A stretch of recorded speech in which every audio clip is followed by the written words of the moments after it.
బొమ్మ తెచ్చినా చిన్న నీకు బొమ్మ తెచ్చినారా, అమ్మ లేని వేళ బొమ్మతో నీవు ఆడుకోవాలిరా. బొమ్మ తెచ్చినా చిన్న నీకు బొమ్మ తెచ్చినారా, కంచెరేగి తీపివోలే లచ్చుమమ్మ, నీ కంఠమెంత మధురమేవో లచ్చుమమ్మ.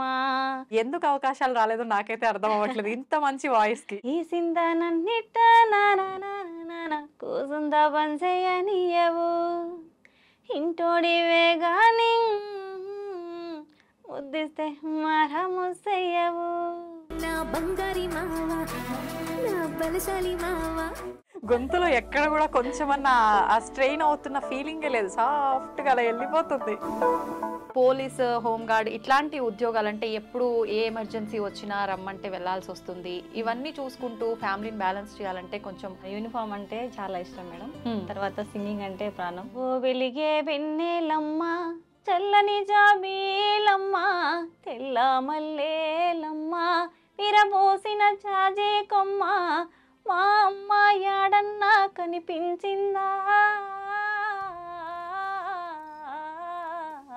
పిల్లలకి కంపల్సరీ అమ్మ నాన్న అనేది ఖచ్చితంగా ఉండాలి. మా అమ్మ చనిపోయిన తర్వాత మా నాన్న వాళ్ళ చెల్లె పెంచింది మేడం నన్ను.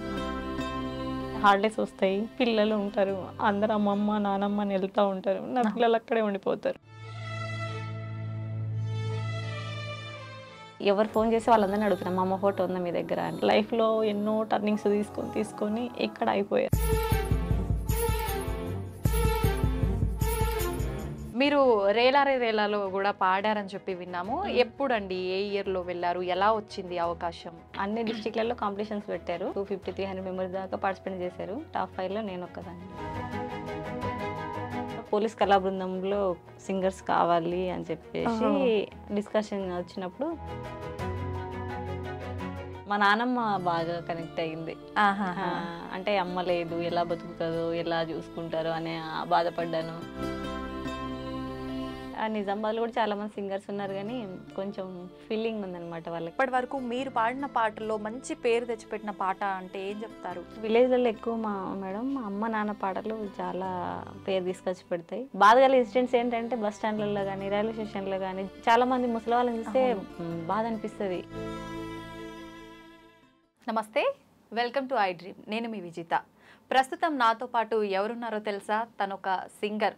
తను హోంగార్డ్గా తన విధులు చక్కగా నిర్వర్తిస్తూ, అదేవిధంగా పోలీస్ కళా బృందం ద్వారా ఎటువంటి సమస్యలకైనా సరే తన పాటల రూపంలో, తన గొంతు ద్వారా జనాల్లో అవేర్నెస్ కల్పిస్తూ, ఎన్నో రకాల సామాజిక కార్యక్రమాల్లో పార్టిసిపేట్ చేస్తూ, అదేవిధంగా తన ఫ్యామిలీని కూడా బ్యాలెన్స్ చేస్తూ, రేలారే రేలాలో తన పాటల ద్వారా ఎంతోమంది అభిమానుల్ని సంపాదించుకున్న సీత గారు ప్రస్తుతం నాతో పాటు ఉన్నారు. ఇంకెందుకండి ఆలస్యం, తనతో మాట్లాడి మంచి మంచి పాటలు తన నోటి ద్వారా మనం ఇప్పుడు వినేద్దాం. నమస్తే సీత గారు. నమస్తే మేడం. ఎలా ఉన్నారండి? బాగున్నానండి. సీత గారు, మీరు జనరల్గా ఆడవాళ్ళు ఇంట్లో ఒకప్పటి కాలంలో చూసుకుంటే ఇంట్లో మాత్రమే హౌస్ వైఫ్గా ఉంటూ వండి పెడుతూ అన్ని రకాల పనులు చూసుకునేవాళ్ళు. కానీ ఇప్పుడు జనరేషన్లో మాత్రం బయటికి వచ్చి జాబులు చేయటం కానీ, బిజినెస్లు కానీ, ఇంట్లో సేమ్ టైం ఇంట్లో కూడా అన్ని పనులు చేసుకుంటున్నారు. ఇదంతా కొంచెం కష్టమైన పనే. అవును. మీరు అంటే ఇప్పుడు పోలీస్, హోంగార్డ్ ఇట్లాంటి ఉద్యోగాలంటే ఎప్పుడు ఏ ఎమర్జెన్సీ వచ్చినా రమ్మంటే వెళ్లాల్సి వస్తుంది. ఇవన్నీ చూసుకుంటూ ఫ్యామిలీని బ్యాలెన్స్ చేయాలంటే కొంచెం కష్టమే కదా. మీరు ఎలా బ్యాలెన్స్ చేస్తున్నారు? యూనిఫామ్ అంటే చాలా ఇష్టం మేడం. తర్వాత సింగింగ్ అంటే ప్రాణం. ఓకే. కాబట్టి ఇవి రెండింటిని బ్యాలెన్స్ చేయడం అన్నది నాకు చాలా హ్యాపీగా ఉంది. ఎందుకంటే చాలా మందికి నచ్చిన ఫీల్డ్ లో కంటిన్యూగా చేసుకునే అదృష్టం చాలా మందికి ఉండదు. సో నాకు స్టార్టింగ్ సింగింగ్ ఇష్టం కాబట్టి దాని పర్పస్ హోమ్ గార్డ్ గా ఒక పోలీస్ కళా బృందంలో నాకు పోస్టింగ్ రావటం, అట్లా జనాలకు అవేర్నెస్, ఎలాగో ఎలా జనాలకు వెళ్తున్నాము, మనం చేస్తున్న పనికి తగ్గట్టు జనాలకు ఒక అవేర్నెస్ అనేది కల్పిస్తున్నాం. నా వంతు ప్రయత్నంగా ముందుకు వెళ్తున్నాను కాబట్టి చాలా హ్యాపీగా అనిపిస్తుంది. కాబట్టి ఇష్టమైన పని కదా, కష్టం అనిపించట్లేదు, హ్యాపీగానే అనిపిస్తుంది. ఏ వయసు నుంచి పాటలు పాడడం స్టార్ట్ చేశారండి? చిన్నప్పటి నుంచే మేడం, 5-6 ఇయర్స్ నుంచే స్టార్ట్. అయితే ఫస్ట్ సెకండ్ క్లాస్ ఉన్నప్పటి నుంచి పాడడం అలవాటు అయిపోయింది. ఏదో కూని రాగాలు తీస్తూ ఓకే. ఈరోజు ఇక్కడ దాకా రావడం. ఆ కూని రాగాలే ఇప్పుడు ఇంత తీయటి గొంతు మా ముందు లైఫ్ ఇచ్చాయి ఆ, ఓకే ఓకే. ఎలా అండి, అంటే మీకు పాడటం ఎలా అలవాటైంది? ఎవరైనా చూసి పాడాలి అనిపించిందా, లేదంటే ఎట్లా అసలు ఆలోచన ఎందుకు వచ్చింది? ఇంట్లో అమ్మ పాడేదని ఇంట్లో అందరు చెప్తారు. మా అమ్మ తర్వాత మా అమ్మమ్మ పాడేది. అలాగే మా అమ్మ వాళ్ళు 7 అక్క చెల్లెళ్ళు అమ్మలు అందరూ పాడతారు. ఓకే. సో మేబీ అమ్మ జీన్స్ అనే అనుకుంటున్నా. అంతే అంతే. నిజంగా ఖచ్చితంగా మన బ్లడ్ ఎక్కడో ఒక దగ్గర జీన్స్ లో ఏదైనా ఉంటే అది ఖచ్చితంగా ఎవరికో ఒకరికి వస్తుంది. అవునవును. మీ ఫ్యామిలీలో ఆల్మోస్ట్ అందరికీ ఉంది. అవును. అమ్మ వాళ్ళ సైడ్ ఆల్మోస్ట్ అందరికీ ఉంది, ఓకే ఓకే. తాతయ్యతో సహా. మీరు అంటే వాళ్ళ ద్వారా ఏమైనా సాంగ్ నేర్చుకున్నారా స్టార్టింగ్ లో? స్టార్టింగ్ లో అంటే అంటే స్కూల్లోనే స్టార్ట్ చేయడం. అమ్మ దగ్గర నుంచి అంటే ఏం నేర్చుకోలేదు.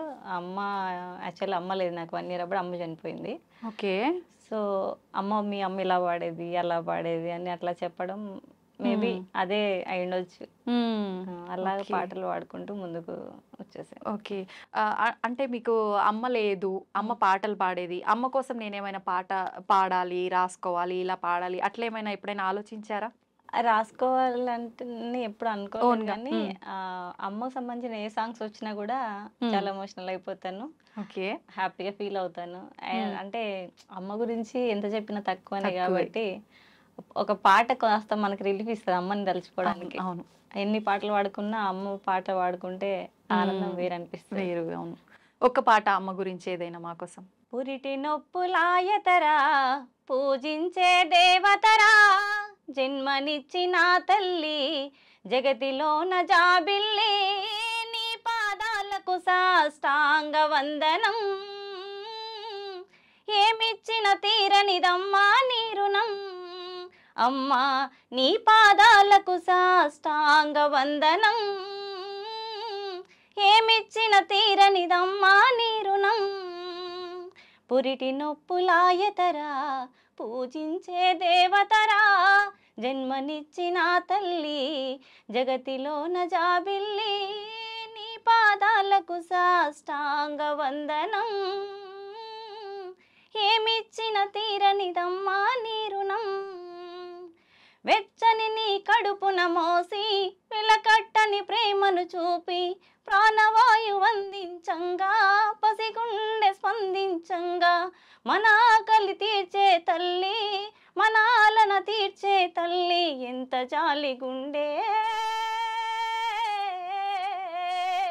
అమ్మా ఎంత జాలి గుండె, అందుకే జగతి ఇలా ఉండే, నా కన్నీళ్లతో నీ కాళ్ళు గడిగిన మోక్షము నాకుండే, పురిటి నొప్పులాయతరా పూజించే దేవతరా, జన్మనిచ్చిన తల్లి జగతికే జాబిల్లి. సూపర్ అండి. నిజంగా థ్యాంక్ యూ. ఎంత చక్కగా అమ్మకి కృతజ్ఞతలు చెప్పుకోవాలంటే అసలు మీ అందరం నోటి మాట ద్వారా ఏదో రకంగా చెప్తాం, మీరు అసలు పాట రూపంలో చక్కగా చెప్తున్నారు. అసలు అందులో పదాలు కూడా ఎంత చెప్పినా నిజంగా అమ్మకు మనం తక్కువే. ఈ పాట యాక్చువల్లీ సాయి చంద్ అన్న చనిపోయారు కదా, అన్నయ్య రాసిన పాట ఇది. అన్ననే పాడాడు ఈ సాంగ్.